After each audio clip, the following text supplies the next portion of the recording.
Turo dito, turo doon. Ano yun?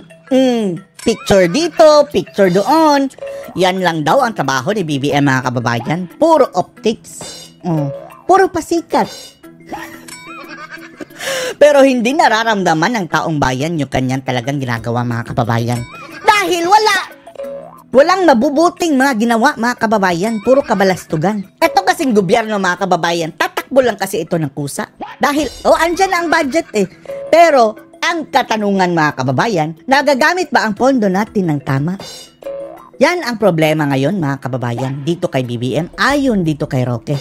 Na ang ginagawa lang daw ni BBM, mga kababayan, puro pa-picture eh. Panoorin niyo po ha. Bumalik ang kriminalidad, bumalik ang droga. Yan bang sinasabi natin na nagtatrabahong presidente? Mga... kasi mga kababayan, natatandaan nyo, pinutyan nila kasi si VP Sara Duterte na, bakit andyan na naman sa dahig? Hello! Kung hindi nyo pinatapon ang kanyang ama doon sa dahig, hindi yan pupunta ng dahig si VP Sara. Tapos ngayon, nagre-reklamo kayo dahil andon si VP Sara sa dahig. Tapos sasabihin pa nila, mga kababayan, bakasyon! May bakasyon bang ganyan? Yan ang kanilang tawag, mga kababayan, bakasyon daw. Ibaliktad natin ang pangyayari, Dalhin nyo si Admiral doon sa dahig, kulong. Tapos si BBM naman ang kung bibisita. Tingnan natin kung anong sasabihin ninyo. Bakasyon. Sana nga, mga kababayan, mabaliktad. Ay, hindi sa dahig. Sa Amerika ay kulong si Admiral, tapos bibisita si BBM ng lagi doon. Tapos tayo naman ang magsasabi, bakasyon, lakwatsa. Magpapapicture-picture siya sa palengke. Bakit? Bumababa ang presyo ng bilihin. Picture sa palengke, picture sa paaralan, picture sa baha, mga kababayan. Picture sa palengke. Di ba wala namang epekto yun? Mataas pa rin ang presyo ng bilihin. At kung ano yung mga hanap buhay, di umanong ginagawa niya. Paano gagawa siya ng kung ano hanap buhay? Wala naman siyang college degree. Hindi ko nga... nag-aakta pang guro, mga kababayan. Picture dito, mga bata, basahin nyo ito. And after mong magpa-picture dyan, anong mangyayari? May programa ka ba sa edukasyon? Walang natin alam ko, ay, Diyos ko, Lord. Matapos niya eh. Pero sigurado ko wala siyang college degree. Kaya tigil na yung mga pa-picture-picture na wala namang kabuluhan dahil alam natin wala siyang profesyon, wala siyang trabaho na magagawa dahil wala nga siyang college degree. Walang degree. Sabihin nyo nga sa akin, anong pagtatrabahong ginagawa ni BBM? Yung mga pa-picture-picture ba yan? Picture dito. Yan trabaho ng isang presidente? Hindi po. At pupunta sa MRT, sa NAIA, nag-i-inspect ng mga basurahan, mga kababayan, o kulang ng basurahan. Dinagdagan natin. Madudulas itong mga hagdanan. Pinaayos. Yung footbridge. Ay, nako. Kung dyan ka pala magaling, yung pag-inspect na hindi naman yan trabaho ng presidente. Na in the first place, kung mayroon kang competent na tauhan na inilagay mo dyan, hindi yan mangyayari yung mga ganyang kakulangan. Kung dyan ka expert, magiging inspector, dyan ka na lang magtrabaho. Hindi yan trabaho ng presidente.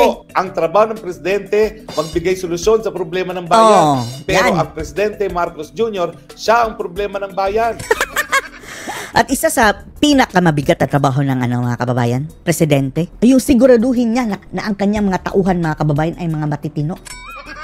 Ito ngayon, kung sino-sino ang pinaglalagay, mga kababayan, sa posisyon, kadalasan mga politician.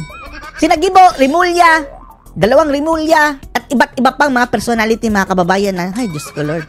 Dahil hanggang ngayon, hindi niya pinasisinungalingan yung paratang na drug addict siya. Judictus, paano niya ngayon benedictus hahabulin na ang mga paratang. drug lords, ang mga drug pushers, at ang mga drug addicts? Siya mismo, ayaw niyang pasinungalingan. Kaduda-duda nga, mga kababayan, yung nasabat nila na droga, mga kababayan, na sobrang dami, twice na nangyari, ha?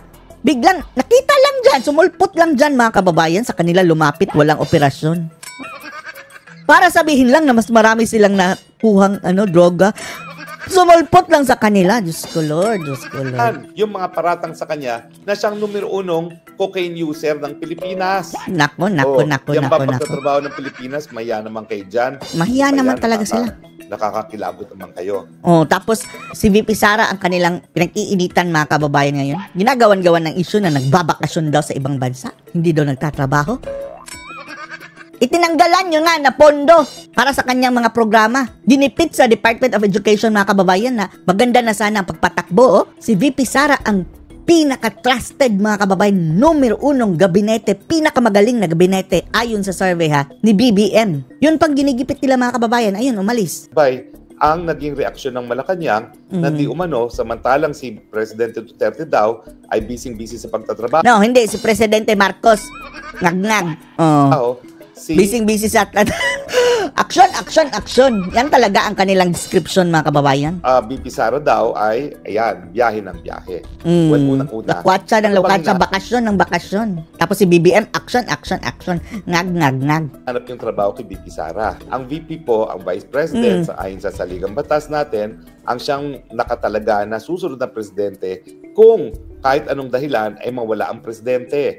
The Vice President actually... Sige, BBM, gusto mong magtrabaho si Sara? O, bumaba ka muna sa pwesto para magampanan na talaga ang kanyang primary na trabaho, ang papalit sa presidente.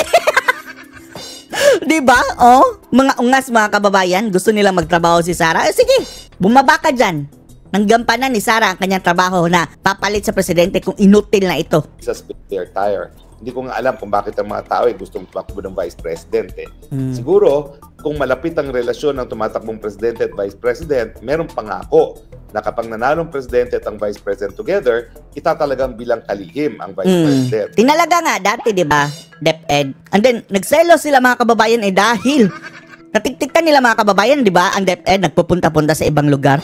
Parang nangangampanya na itong si Sara Hindi naman nangangampanya mga kababayan, pero nagmimistulan na talagang sorti dahil dinudumog ng tao mga kababayan Hindi na nga inaanunsyo ni Sara na pupunta siya. Biglang mga tao mga kababayan, nagpupunta talaga, dinudumog siya. Sabi ng ilan, ano yan? Bakit parang nangangampanya na yan? Gipitin hanggang umalis. Kapag na talagang kalihim ang Vice President, natural, meron siyang trabaho. Yung trabaho ng line agency na kanyang pamumunuan, gaya ng DepEd. Kung si VP Sara ay kalihim din ng DepEd, no? Pero ano naman natin, hindi tumagal ang alyansa ng Marcos at Robredo at hindi naman po pwedeng manatili ka sa gabinete na hindi ka sumusuporta sa presidente. Yun ang pagkakamali ni VP Leni.